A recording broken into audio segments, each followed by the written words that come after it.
دیکھیے مانسون کا نہایت تیز اسپیل اگر ہم تیزی کی بات کریں تو 10 اگست کے بعد متوقع ہے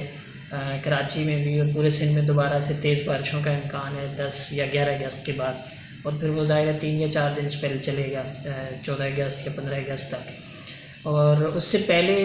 جو 5 اگست سے شروع ہو رہا ہے ایک اسپیل، یہ ماڈریٹ سا اسپیل ہے، لائٹ ٹو ماڈریٹ، اتنی بہت ہیوی بارش اس میں نہیں ہے، چند ایک جگہوں پر ہو سکتی ہے، خاص کر ٹھٹھا بدین اور سجاور ڈسٹرکٹ میں اور پیچھے عمر کوٹ اور تھرپارکر ڈسٹرکٹ میں۔ تو یہ کراچی میں البتہ 6 سے 8 یا 6 سے 9 کے درمیان ہے، لائٹ رین ہے، لائٹ ٹو ماڈریٹ، کسی وقت ماڈریٹ ہو سکتی ہے لیکن جنرلی لائٹ رین ہے،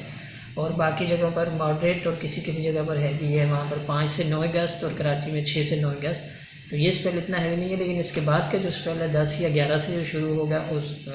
اس میں تیزی دکھائی دے رہی ہے۔ اس تیزی کے نتیجے کے اندر سندھ کے اندر کیا صورتحال ہوگی اور کراچی کے اندر کوئی خدشات ہیں نشیبی علاقے زیر آب آنے کا؟ دیکھیے اصل میں جب وہ 3 دن پہلے ایٹ لیسٹ، یعنی اب اگر وہ 10 سے شروع ہوتا ہے نا تو 7 کے بعد صورتحال زیادہ واضح ہوگی، 7 یا 8 اگست کو، تو پھر ہم کچھ بہتر پوزیشن میں ہوں گے یہ کہنے کی کہ دوبارہ سے اربن فلڈنگ کسی صورتحال پیدا ہو سکتی ہے کہ نہیں۔ فی الحال کہنا کچھ قبل از وقت ہے، البتہ ظاہر ہے کہ تیز اسپیل ہوتا ہے، یعنی اگر اس میں شدت آتی ہے تو پھر خدشہ ہو سکتا ہے، لیکن یہ کنفرم جا کے 8 اگست کو ہی ہوگا یا 7 کو۔ تو پہلی مرتبہ کراچی نے کوئی ریکارڈ قائم کیا ہے زیادہ سے زیادہ بارش کا، کراچی والے بڑے بےتاب رہتے ہیں کہ زیادہ بارش ہمیں ملے۔ جی اتفاق سے جولائی کے پورے مہینے کی جو ٹوٹل بارش ہے اس کو دیکھا جائے تو کوئی ایک سنگل اسٹیشن کو آپ سنگل آؤٹ کریں تو کراچی کا مسرور بیس کا اسٹیشن ہے، وہاں پر 606 ملی میٹر پورے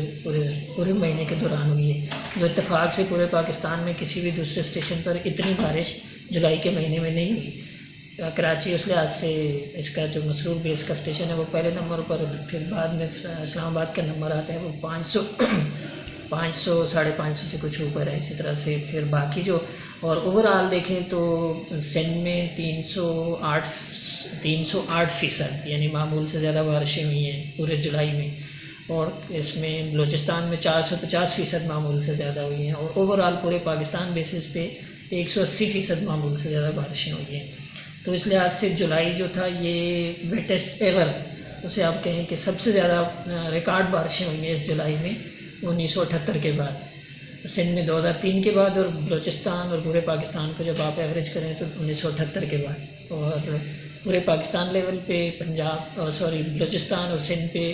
یعنی جولائی ایور ویٹسٹ ہو گیا کہ سب سے زیادہ ریکارڈ بارشیں جولائی میں ہو گئی ہیں، اور پنجاب کے لیے وہ جولائی سیکنڈ ویٹسٹ پہ آ گیا۔